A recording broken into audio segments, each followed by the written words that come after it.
Welcome back to the Winter Growers Podcast. Today, my guest is Kamal Bell of Sankofa Farms in Cedar Grove, North Carolina. Sankofa Farms is a 12-acre farm that Kamal launched through a USDA Farm Service Agency direct farm ownership loan. The farm aims to improve the perception of ag-related professions through Sankofa Farms Agricultural Academy that exposes African-American youth to high-level farming techniques including beekeeping and year-round caterpillar tunnel production. With 5 acres under cultivation, Kamal is launching a CSA this year and currently sells to a cooperative and a distributor that aims to get fresh food to those affected by food apartheid. Primary winter crops include kale, collard greens, chard, lettuce, celery, and Hakurei turnips. Kamal is also a Real Farmer Care recipient, and we discuss his position on sustainability from a human perspective. As a farmer, educator, beekeeper, husband, father, and a doctoral student at NC State in the Ag Extension Education Program, Kamal is doing incredible work to grow his farm and its positive impact on the local community.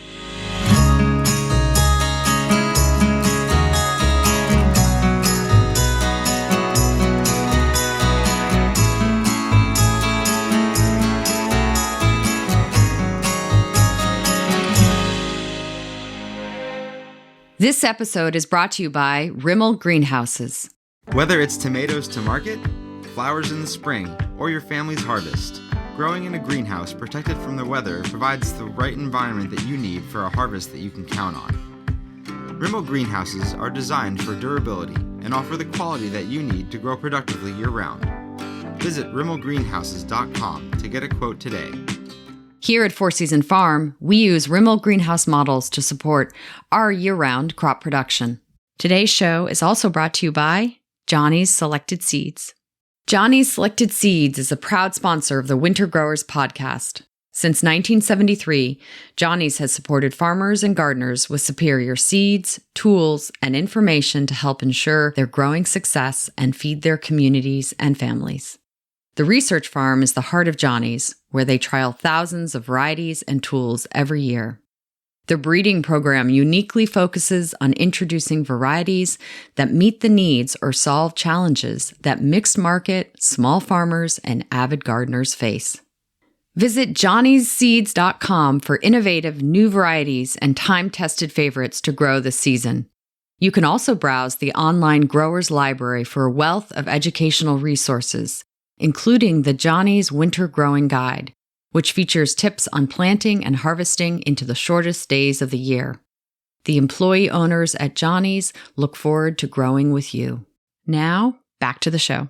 Okay, well, I'm really excited to have Kamal Bell here today. Welcome, Kamal. Thank you for having me. So you have Sankofa Farms. Am I pronouncing that correctly? Yes, you are. And you're down in Cedar Grove, North Carolina. So yep. Tell me how you get started. So for me, growing up, I always loved being outside and being in nature.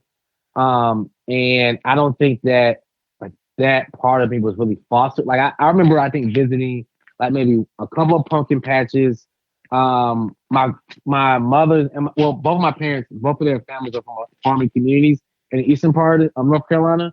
So I saw farms then, but actually working on the farm, I didn't really have that experience until I got to college, and I went to North Carolina Agricultural and Technical State University. But when I was there, as I went through my academic career, I expressed that I wanted to become a farmer.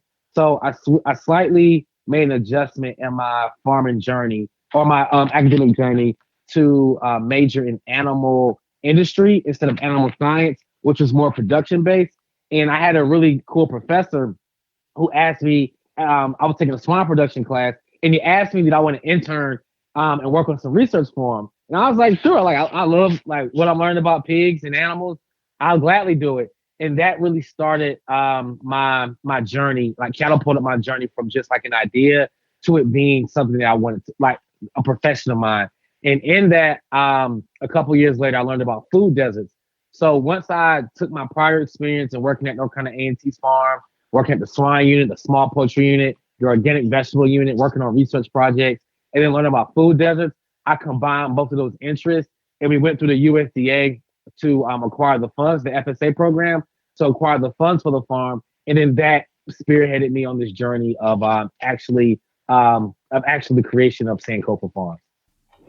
So tell me what the process was like to get that the FSA loan. What was that like? Was that intimidating? Was it challenging? It's not as common of an experience you hear, so I'm curious about it. Yes, it was very challenging. And anything with the federal government, we know, takes a long time anyway. But when you're dealing with certain agents, they may have a bias towards you because of your race, gender, your orientation, just because, like, it can be having a bad day. So anytime you're dealing with someone, that can already be the case. It just so happens that we see that there has been a history of that within the USDA, especially against Black farmers. So I originally was denied the farm, and I thought it was odd because I had managerial experience working at a university. I actually worked with a farmer in Greensboro for about a year. I also started dehydrated chip business, which is an agriculturally centered business, when I got done with my undergraduate degree. And I took all this experience, and I had a master's degree on top of that. At the time, I was finishing that up, and I was still denied the farm. So what I learned during that process was that institutional racism still exists heavily in the agricultural field, not just within the USDA, but it's all over the field. But there's certain ways that you can navigate it, and it's not common because it's just hard. So I think that the fact that we were able to get through, we have a duty to bring it to educate people, make them aware about what goes on within structures in the field, but at the same time, try to educate youth to be prepared if they want to go into farming and take similar routes, that they can navigate the field as well. Yeah, no, I think it's so important that you bring up about structural racism within the loan officers and the loaning institutions, because it continues to be a problem. And I'm curious to learn, what was their first response? And then how did you go about, mitigating that afterwards? So we got kind of lucky because when I was searching for the agent over my specific area, I actually found another agent who was able to help me navigate the process. And she let me know that I was most likely going to get denied. But they do have an appeal. And that's the only reason we got through, because during the process, I turned my packet in, and the agent was looking through it. He literally told me to my face, he was like, "This is one of the best, well put together applications that have ever come across my desk," only to deny me 3 days later. And so he literally told me that. And at all the times that I went to visit his office and to get clarity on what was wrong, I remember one time, it was so vivid. I was sitting outside of his office waiting for him to be called in. And I heard him on the phone with another farmer who I had a very good feeling that farmer wasn't Black. And he was talking about giving him money for fallow fields that he had. And he was talking about hundreds of thousands of dollars. And the farmer was angry on the phone. He was just conceding to the farmer to give him what virtually okay, we're going to make sure you get the funds. But then they didn't want to approve my application for, I think it was a total of $70,000. So it continues to be a problem, but I think it's important that we acknowledge it, and things don't change overnight. So I do think the USDA is addressing these inequities. And I do think across the agricultural field, the conversation is more broad, but it's been going on for so long, so it's not going to change overnight. So it's just best that we try to equip ourselves to do what we feel like we need to do so that we can have a space for ourselves. Yeah, no, thank you for speaking to the issue. And I agree, the more that we can talk about it and bring attention to the matter, hopefully we can change it more. I'm curious about your grandfather. There was a great video on your website where you talk about your grandfather, William Gibbs, and how you honor him in your farming journey. Can you talk to me a little bit more about him? Yes, I would love to. So my grandfather, Will Gibbs Jr., was a man of his community. Of course, they grew up with a farming background. His mother, they had like they raised chickens growing up. And as he got older, he acquired property and he used to produce sausage. And ultimately, he opened up a grocery store.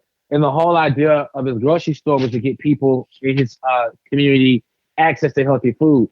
What ended up happening with the store, though, as chain stores became bigger, they opened up a Piggly Wiggly, and that eventually put him out. But he was in business for about 25 years. But he eventually lost the grocery store.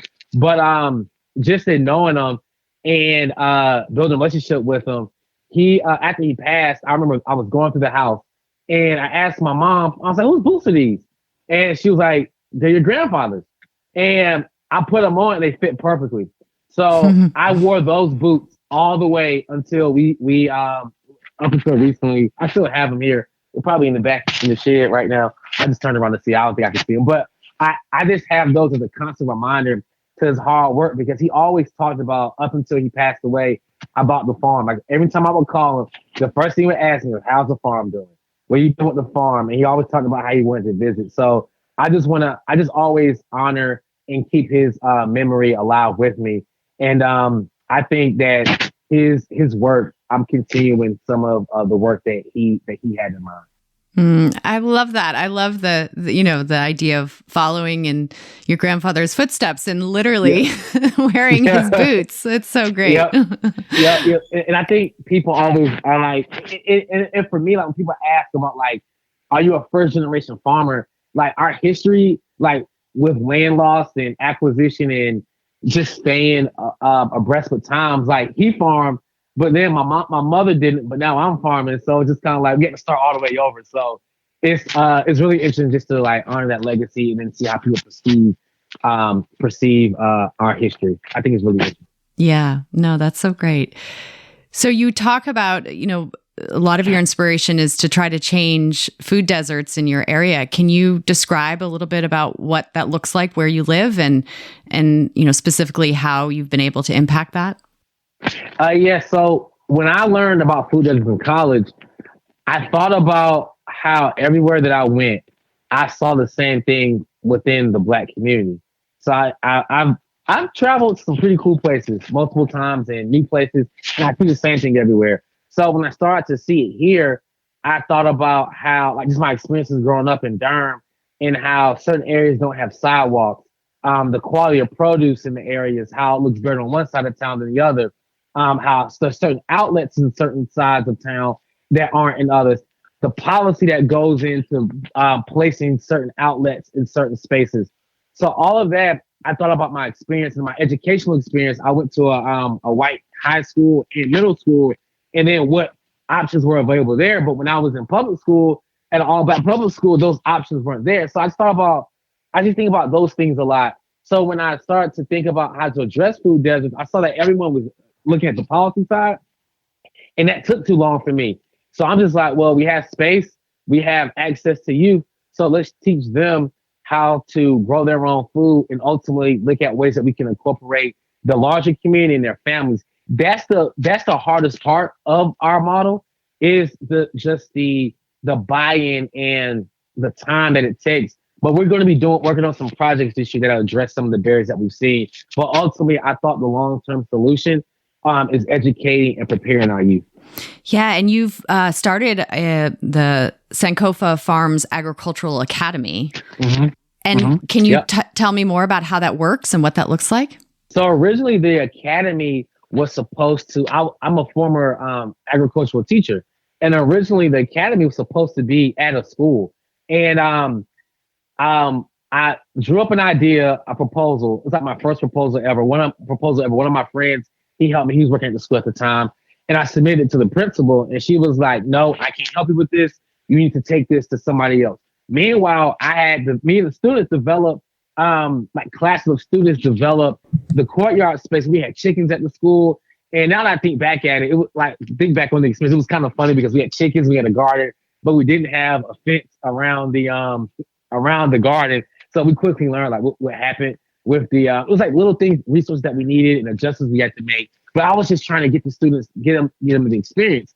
And when I took this idea to the principal, she didn't want to do it. So we actually acquired the farm that same year. So I was just like, you know what? She doesn't want to do it. I'm just going to bring the students out to the farm. I pinpointed some students out, invited them to the farm, and then we just went on from there. Like they bought, a lot of them bought in. Some students did quit. If anybody knows anything working with kids, it's really difficult. But a lot of them did stick with it, and now they're adjusting to college and adjusting to the real world. Some of them are still here; they're still in high school, and they'll be going on.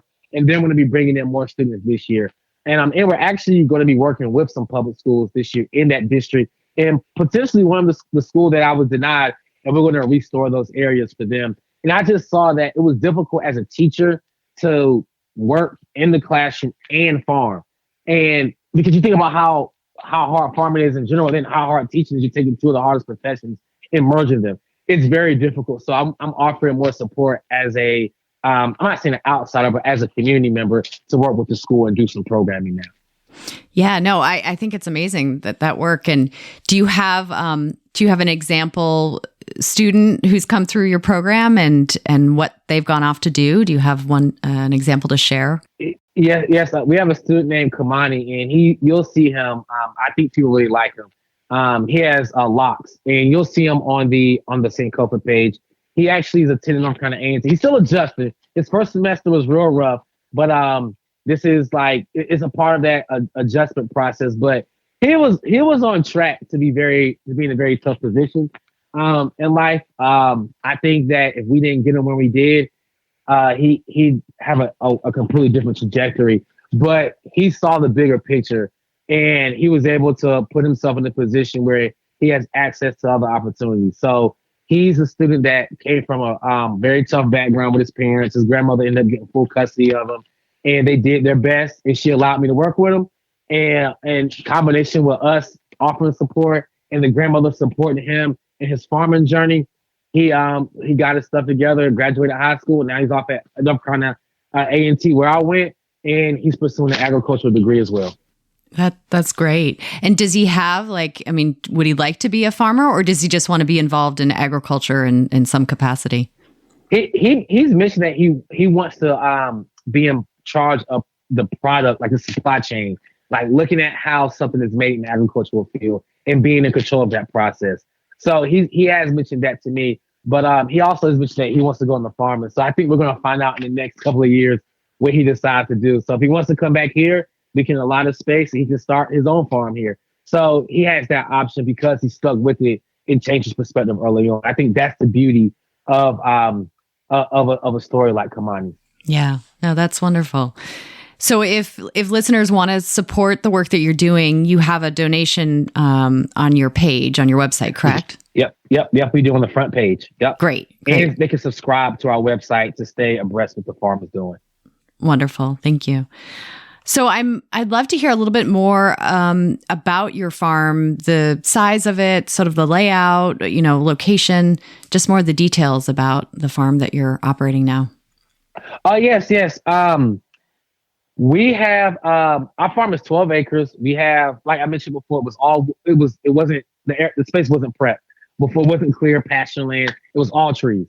So we've cleared 5 acres of trees so far. We're gonna down the line. We're gonna do some silver pasture. We don't want to get rid of all the trees. We want to still be stewards of the land the best we can in the way that we see fit. So I know everybody has their own definition of what stewarding the land looks like. But for us, it's more so of that will be one aspect we would try to is to keep some trees here, some coverage. Also, we have 7 caterpillar tunnels, a 30 by 72 foot high tunnel, greenhouse, and then we're getting a climate controlled tunnel at some point this year. And we have bees. We got hit early in the year with something. I think somebody sprayed something they weren't supposed to at a certain time, and it decimated our bees. So we had 60 early in the year, and now we're down to 15. Like the bees weren't the same after that. So we've been salvaging what we can with them. So now we have 15 beehives, which will go back up. I think we're going to sit at 20 next year, and we'll sell bees in the area next year. Oh, I'm sorry to hear about the bee loss. It's fine. it was tough, but with the bees, since they replicate so quickly, and we've raised so many bees that just gone off, that just swarmed off into the environment. I think we'll be able to. I think we'll be able to support, rebuild the population. Yeah, and you're a certified beekeeper, right? Is that a passion of yours? Did you learn it from trial and error, or did you learn from someone? That's actually funny. It was actually one of the students, Cameron. Him and Kamal were in their original group of Sankofites. That's what we call our students that come to the program. And Cameron mentioned that him being him working with bees would keep him more interested at the farm. And I was terrified of bees at that time. The only thing that I remember of bees was the movie Candyman. And just like, it's a horror film. And I'm like, I don't want to get stung by bees, and like, you just have a bad perception of them. But we were able to connect with the local beekeeper in the area. He brought us out to his apiary, and then he asked, "Do I want to go to bee school?" I'm like, "Sure." So when I got to bee school, we're going through the program. I'm like, "Oh, this is interesting. Like, this is real cool. I can be certified beekeeper." But then I didn't see any people of color in the room. I didn't see any. No, it was two other Black people in the room. So I was like, "All right, I'm gonna invite the students to come." So the students came the next year, and they all got certified. Then my wife got certified, and now my 4-year-old and my 5-year-old and my 7-year-old love honeybees. So we just have like grown such a great attachment to the bees, and I'm really enjoying that. I think I saw a video of one of your sons on Instagram, and he'd been stung by a bee on his cheek or something, and he was a little puffy. Yeah, we were like, anytime I go into the bees, he just like runs. He's just so excited, and I kind of knew, like, this is just like my sign. Like, this is a sign that I just like.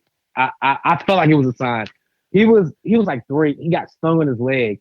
And he just looked at me. He didn't react. So I'm like, "Oh, he might be, you might get work with the bees." It's just like, this is like my little like crazy story of like thinking that he's gonna be a beekeeper. But anytime I'm near the bees, he runs up, and I have to remind him to put protection on.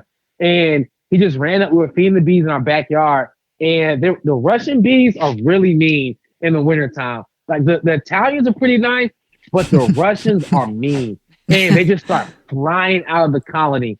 And he got stung on the forehead, and his whole face swelled up. But he's all right. He's all right now. But he loves honeybees. That's so great. So you are able to produce quite a bit of honey, and is that a product that you sell on the farm too? Yes, our honey sells very quickly, but our main revenue generator off of the farm is actually, from the bees, is actually a program that we run through Airbnb called Bees in the Trap. And TRAP is an acronym for Teaching Responsible Apiary Practices. And what people are allowed to do is, of course, Airbnb markets it, they get a cut. But people are able to go through Airbnb to the experiences tab, wherever they're in the area, and then they sign up, they come out here, they put a suit on. I teach them the components of the colony. And then we go learn how to inspect the colony. And then we come over, we debrief, and they go home.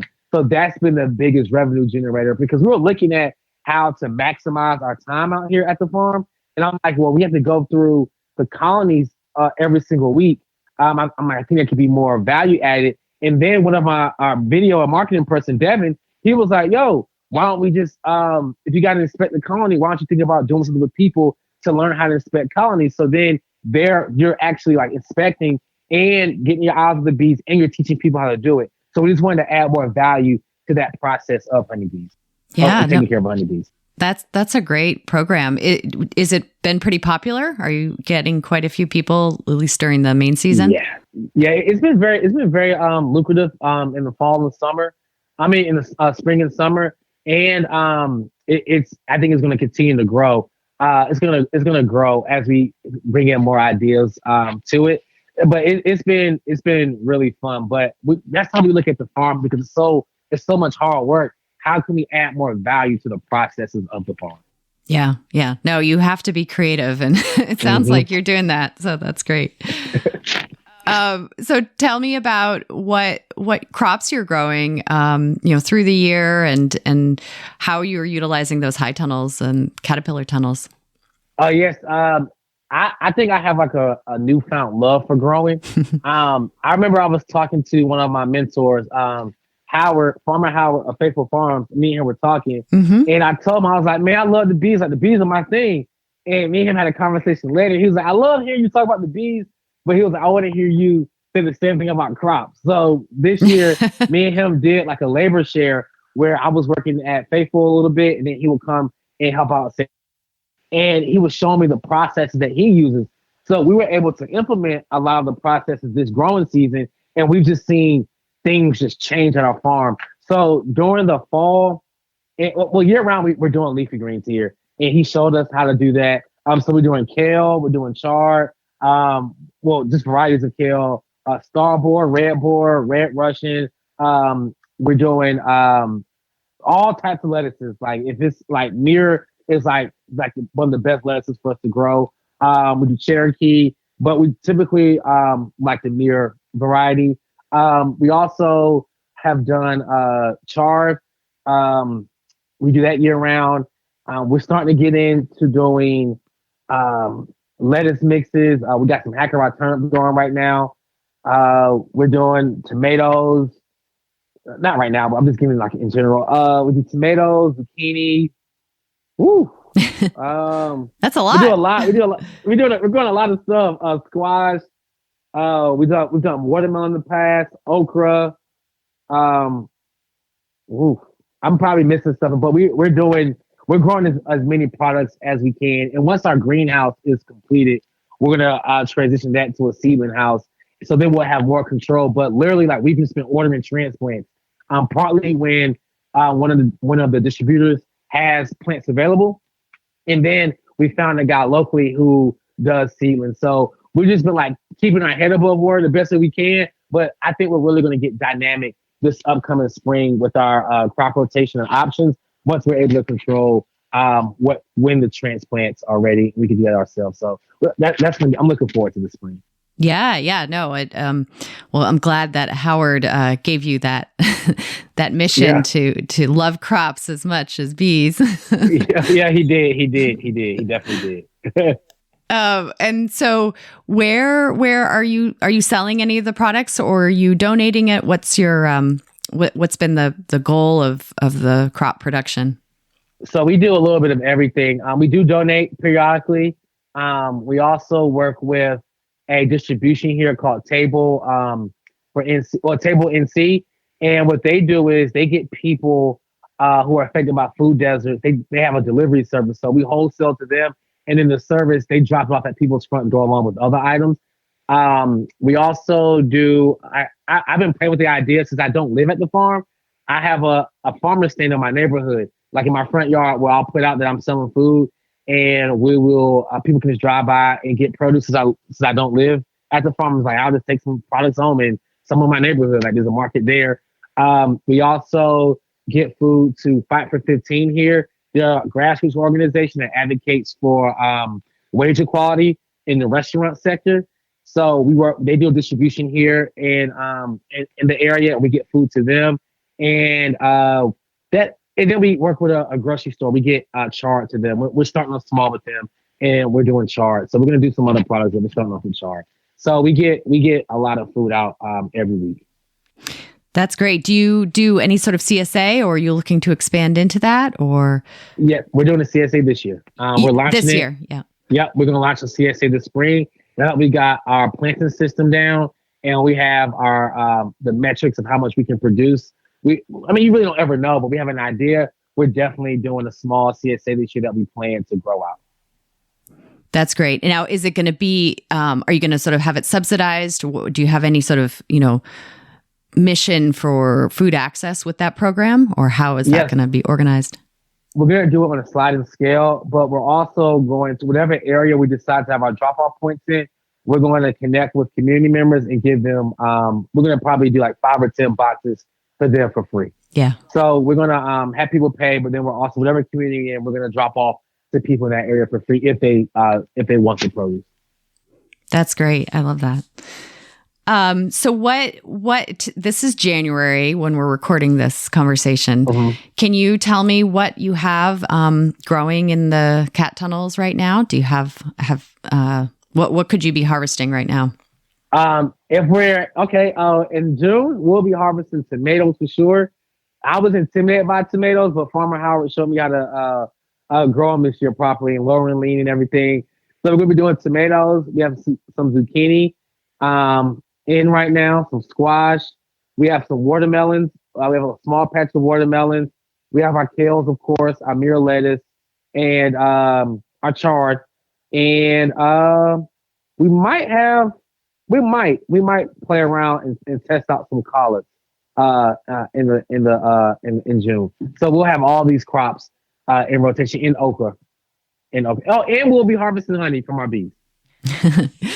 And then the plan would be like going into the winter months, you'd keep those crops going and harvest them either in the cat tunnels or out under low tunnels at the farm, right? Yeah, we will. I'm going to test out elongating the season of we're going to have cucumbers too, of items like that to see how long we can grow them. We're going to do some low tunneling this year. So we'll definitely we're gonna experiment. Like we're still doing things for the first time.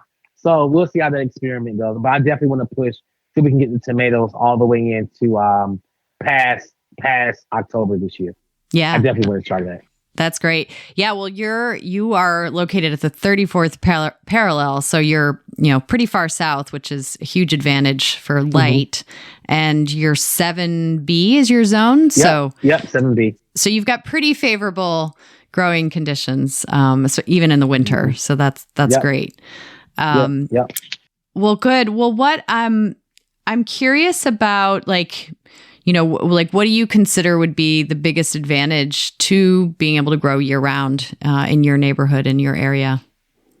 Oh, that's a great question. I think the caterpillar tunnels, I think that system is relatively new.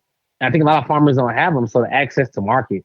So the demand I'm seeing, it slowed down a little bit after Christmas, but it's picking back up and it just catapults us into spring, and we're able to hire students, keep managers on staff. So the revenue, we don't see a huge drop in the revenue of the farm because we're able to grow. So a longer growing season equals more opportunity and more people get the food. So that's the biggest advantage that I've seen in this area. The only disadvantage I will say is that the weather patterns are changing here. So we're getting the winters are more wet now. They weren't this wet at the beginning, but they're getting wetter. They're getting wetter for sure.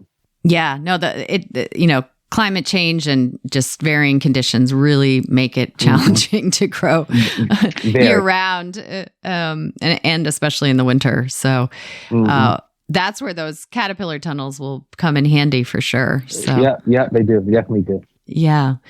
I'd love to hear a little bit more about how you look at sustainability from a human perspective. You were recently a panelist at the American Farm Bureau Federation's annual conference, and I think you spoke about that. And I'd love to hear your perspective on that. Yes, I think when I started seeing sustainability, and it was like a big tagline, I thought that it was only from a crop production standpoint. And I was thinking about the resources that go in to ensure sustainability. And it seemed like it was all like farm infrastructure and the science behind planting. Then I started thinking about we need more farmers. What about this aspect? Why aren't we looking at the youth as the real sustainability? Because if we don't have them with the practical experience and the knowledge, I think it's very difficult just to kind of have context to making decisions for an industry that you didn't participate in. I mean, somebody higher up in like the world's leading scientists may be like, you're completely wrong. But just from my perspective, it's hard for me to do that. But I started to think about how can we really, how can we ensure that this thing is long term? And for me, it's exposure. It's trying to expose as many youth. And I think that's where the agricultural field has failed in. Look at the average age of farmers. And we look at the exposure aspect. We look at the stereotypical programs of 4-H and FFA. and those programs don't necessarily cater to the black community, and that's fine. So let's build something that does, and that's why I wanted to look at Sankofa and think about how can we create a space where we can expose people to agriculture just in general. Yeah, no, that's great. I mean, I think it's so important to always bring the human component back to farming, and especially, marginalized communities and people of color who have not had those opportunities as, openly. So I really appreciate the work that you're doing with that. Hey, podcast listeners, we're going to pause for a moment to hear from one of our show sponsors. Today's episode of the Winter Growers Podcast is brought to you by Tunnel Vision Hoops. Tunnel Vision Hoops designs and manufactures do-it-yourself high tunnels, hoop houses, and greenhouses. With an extensive array of products to help large and small growers become more productive, they have 11 different tunnel widths to fit any application and designs to stand up to weather conditions from coast to coast.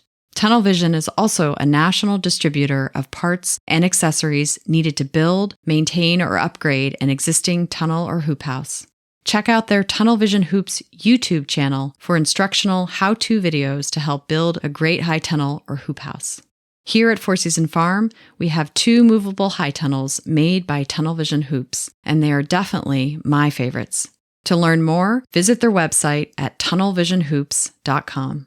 Today's show is also brought to you by Growing for Market magazine. Which crops will pay back your investment in a hoop house or greenhouse? How does managing a greenhouse through the winter differ from summer growing? And which crops can just be overwintered in the field? Learn all that and more by subscribing to Growing for Market magazine. The writers are farmers, not journalists. They won't tell you how to grow, they'll tell you how they grow, so you can decide what works for your farm. Growing for Market is celebrating 30 years of helping local food and flower growers succeed with articles written by experienced farmers from around North America. Since 1992, Growing for Market is by farmers, for farmers. Plus, subscriptions start at only $30 per year. Whether you do farmers markets, local wholesaling, a CSA, or dream of starting a farm, check them out today at growingformarket.com.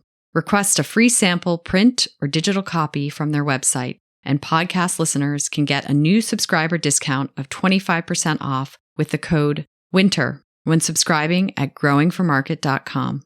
I think Growing for Market magazine is an excellent and affordable resource for any grower. Now, back to the show. I'd love to hear a little bit more about the name Sankofa and where you found the name, how you came up with it as your farm name. What does it mean to you? Yes, Sankofa for us represents learning about our African history to solve problems in the present day. It really translates to go back and fetch what has not been lost. And what is interesting is that that's the model. That's like what we live by. That's why it's not just the farming component. We also learn about African history out here as well, because that's not taught. So a lot of the reason that I think a lot of us don't go into agriculture is because we don't know our history as African people here in America. So we want to contextualize our experience here. It's also represented by a mythical bird, which I think is very, very beautiful. That the bird is moving forward and it's turned backward, and it has an egg in its mouth. And I think those are just symbols that we value, and we really honestly feel like in order for us to address issues in our community, we have to be acquainted with our African history. And that's really important for us to instill within our farming practice and also the students here at Sankofa. Yeah. Who have been like your biggest inspirations, especially in looking at, finding African heritage farming methods and all of that? That have you found specific people that you've followed, that you've researched? Yes. I like Marcus Garvey, Amos Wilson,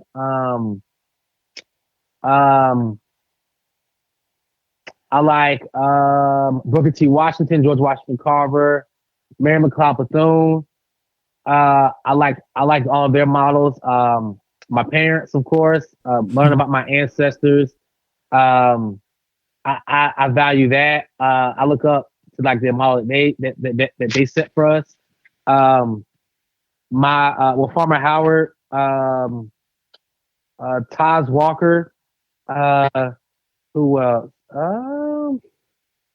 I think those are people who I look at for inspiration and look to for motivation. That is a really great list. Some I am familiar with, some I'm not. So I'll definitely be looking up some of those names and learning more. And you work with your wife and your kids with this farm. How are they involved? And what do you see their role is playing in the farm and what you're building? Yes. So my wife is actually transitioning out of teaching. So her role with the farm will be whatever she wants it to be. She's gonna have more time, and we're gonna be welcoming a third child by the time people hear this. He'll be, I think, 4 months old, 5 months old by the time people hear this.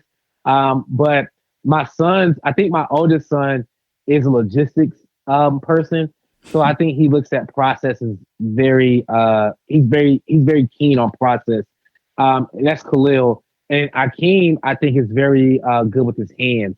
He's taken a liking to really do anything he can do with his hands. So I think that those two will be a really good combination to ensure the longevity of the farm. They just have to do that with their kids too. So they got some work. They got a lot of work to do. But I think that their role will just be just foundational. Like Khalil loves Legos. So I think that he'll be able to find some intersection between the farm and Legos. Akeem just likes to be very hands-on. So I think he'll start to look at like different things that he can do or introduce to the farm. So I think that they'll definitely, I think that's their role, I guess, is to be overall kids at this point. My wife, I think that we're going to integrate her more into the education pieces of the farm if she wants to do it. But she's had some really innovative ideas of what we've already been doing. So we're going to be installing some of her ideas around bees and adding more experiences to the farm this spring as well. That's great. When you were speaking about your son, I was suddenly had this vision of a farm Lego world. That would be really cool. That would be really cool. That'd be really cool. You have the tractor made out of Legos. You got that barn. Would be really cool. I'm writing that down. Could have a whole theme park. Another revenue stream for the farm. It could. That'd be really cool. That'd be really cool. I like that. I might have to contact somebody from Lego. I know, that would be great. Yeah. And so you were a Real Farmer Care recipient back in June of 2020, which was great. And I'm curious, what do you see as self-care, and how do you see that as a farmer? And how has the farm changed since June of 2022? Yes. I think self-care is centered around just like being in tune with the environment you're in who you are. So I do see a lot on farmer burnout. I see a lot about that. And whenever I see that, I just think about what, just being in tune and just saying like, all right, am I tired today? Like, I don't make myself come to the farm. If I don't feel like coming, unless especially outside of an order, I'll say it can wait, because you can literally be at the farm all day and have to be your next day like that, to the next day, and the next day. So pacing myself, more so looking at time as a getting rid of the idea of time and looking at it being task centered.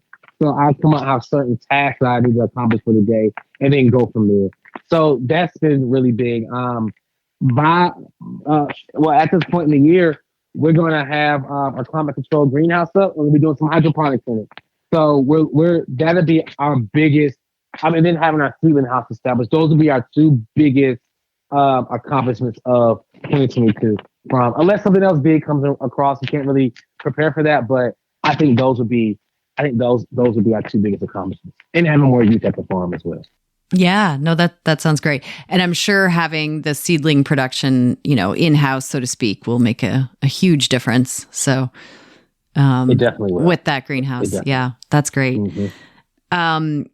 What, you talk about the sort of self-care component and the fact that you don't live on the farm. How do you feel that has helped, you as a farmer? How has it also, challenged you as a farmer? Yeah, I think it's helped me because I'm not looking at the farm all the time. And I love the farm, but I would say like for anything that you do that has a monetary component, you can't let it dictate other things that you do. So I love the idea of the farm, and I love coming to it because it's what I get to think on my way here. But then too, it's not always a constant reminder. Now, the bad side of that is like we get like a really like terrible weather. I gotta kind of I have to keep my fingers crossed, or I have to know what's coming the day before to prep the farm before that. But that's like a con. But as far as it like us having to travel to, like that takes some time.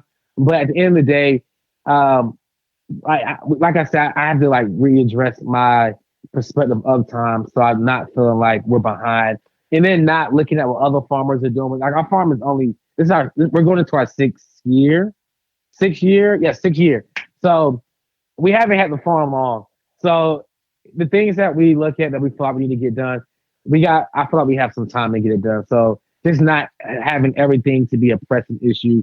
And I kind of want to, as our model, I want to keep it something that we're effective at, but we're able to do it part time. I don't want it to consume anyone else's life. If anybody needs to be full time needs to be me. I feel like, and so I can take the brunt of all the stuff that's going wrong. But I wanted to keep it part time to allow us to explore other avenues. Yeah. Yeah. No, I think it's important because a farm can pretty much take everything from you if you're not careful. Yep. It can. And the margin is small. Yes. So you're dealing with quantity. And so, then you're like we talked about earlier, you're open to natural disaster like weather. So we can get some straight line winds around here that are unexpected, and we're not having a farm anymore. Yeah. So we want to put as much as we can into it, but also realize that there are high risks associated with anything you do out in nature. Yeah. Yeah. Well, where do you see the farm going? 5, 10 years, 50? Do you have big visions and plans, or are you just really going to take it day by day? We do have long-term plans. The farm originally, the main mission is to educate. So we wanted to be an educational center to give parents and communities alternative to standardized education. So the 5-year plan for the farm is to have a school out here and for the students to be introduced to STEM through agriculture. That's the long term. And we want to be able to work that here and then take it any other place that we see that there are issues in our community. Yeah, that's great. Well, good. Well, I'd love to check back in a couple years and see where you're at, how much you've grown. That would be great. Yeah, that'd be great. Well, let's jump into our lightning round questions. Are you ready for those? Yeah, I'm ready. I'm ready to go. Okay. Question number 1 is, what gets you up in the morning? What gets me up is just, I think just knowing that we're doing some good in the world, that drives me for the farm. I've told people in the past, if I have to work out here the rest of my life, but it improves something in the community, I'll do that. I'll do it. That's what gets me up. Next question. What is the hardest part of farming for you? The hardest part, I would say the labor. It's very labor intensive. Farming is labor. That's hard. It's hard because if I'm out here for like 5 or 6 hours, I'm crashing by the time I get home. Yeah. What is your favorite tool? My favorite tool is the BCS. That tool has helped us prep our soil. And get a good quality of food out. That is my favorite. That's my favorite tool. And I'm curious how you're using that. Or do you use it pretty regularly to prepare the bed surface, or is it more for the initial breaking of the ground? How are you using it? Yeah, so we have red clay, so it was for the initial breaking of the ground.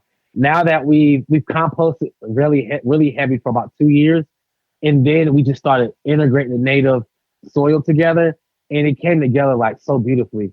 So, but after that, we just dress it up. We just dress the rolls up, and we don't use the BCS as often as we used to. That's great. And you found your soil is improved and is workable now that you used it initially? Oh yes. The soil, I wish I could like just show someone how the structure of the soil has changed. Like it went from us having hard pans to us just being able to really just work the soil, integrate the compost in the native soil. It's not fluffy, but it's like it just like almost runs through your fingers almost. Like the structure is completely, it's kind of surprising, but it's really changed the composition of our soil. We integrate that compost in. Yeah, no, I've heard about that sort of red clay North Carolinian soil, and it's no fun. No, it's not. It's like cement when it doesn't have water to it. Yeah. Next question. What is your favorite music that you listen to while farming? I listen to Nas all the time. I love Nas. Lil Durk, he's a rapper out of Chicago. And I listen to like old school jazz, like Gil Scott Heron, like Amiri Baraka. He has some of the last poets. Like I love like the 70s, like Black empowerment music when I'm out here doing certain things on the farm. I love it. What is or how do you take care of your body, heart, and mind as a farmer?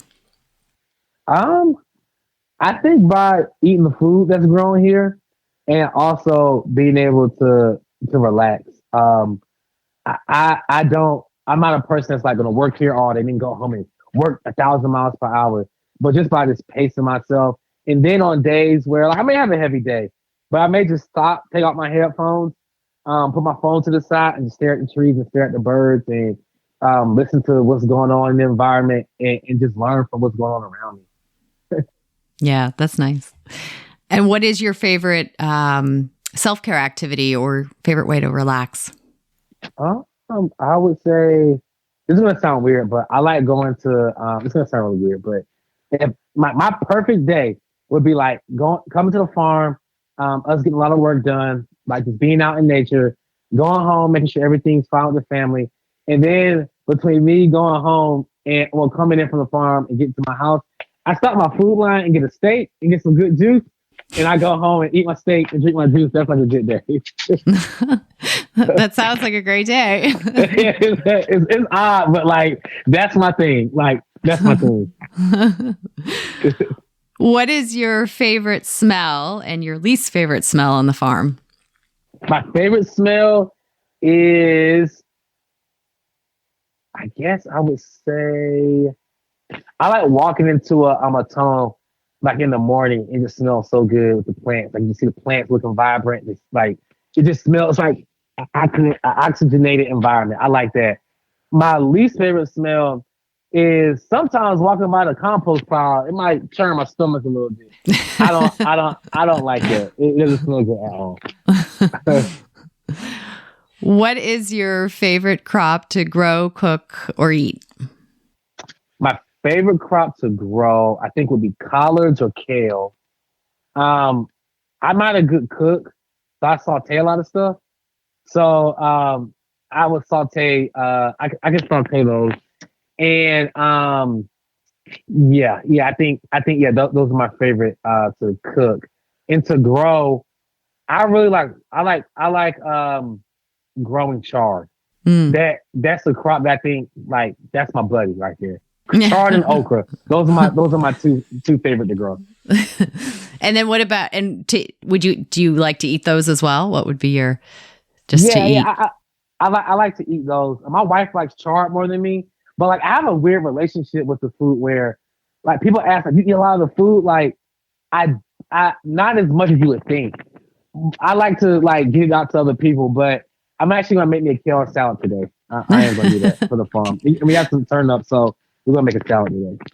Yeah, well, that sounds good. A good winter salad. Yep, it was good. It was good.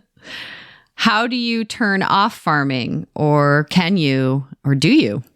At this point, I don't think I can, just from like all the other opportunities that the farm has afforded us. So if I'm really not here at the farm, I'm either on the phone doing interviews, responding to emails, or doing schoolwork. I'm working on my doctorate in agricultural extension education. So I never turn off the farm. Like the farm is just every part of my life as it's ingrained into my life, which I don't mind. I like that. I like being associated with the farm because like originally people laughed at the idea. So now that it's progressing and we're fighting for change in the field, I think that I want to stay as associated with it as I can. Yeah. Well, no, that's great. I mean, you are breathing and sleeping and eating, the farm, so to speak. So Yep. that's where you're at. And I think it's important. What do you love besides farming? And what would you be doing if you weren't farming? That's a great question. I love my family, my community, my family, my community. If I wasn't farming, I would probably be doing something in food inspection, food inspection, or I actually like the nursing profession. I probably would have gone to try to be a nurse. I like sure, that. Yeah, if I wasn't farming. You can have a farming nurse profession. Yeah. we can revisit that later on. Well, you're a nurse to your plants. We'll put it that true. way, right? You're That's caring true. for your plants. Yeah, that's true. So there you go. We're already doing it. Yeah. What's one thing people don't know or assume about you? I think people might think I'm crazy. I think people like this guy, like he's young, he could have gone to a million other things besides the farm. So I think people think like it's crazy in a good way. One thing people might not know is that what might people not know about me? I guess I like Dave Ramsey. Like I love like his information. Like I'm like an advocate for Dave Ramsey. I think nobody would ever know that. That's like it's the first time somebody hear that. But like I listen to Dave Ramsey very often. That's great. Thank you for sharing. No problem. Who is an inspiring farmer or land steward that you'd want to have as a dinner guest, either living or deceased?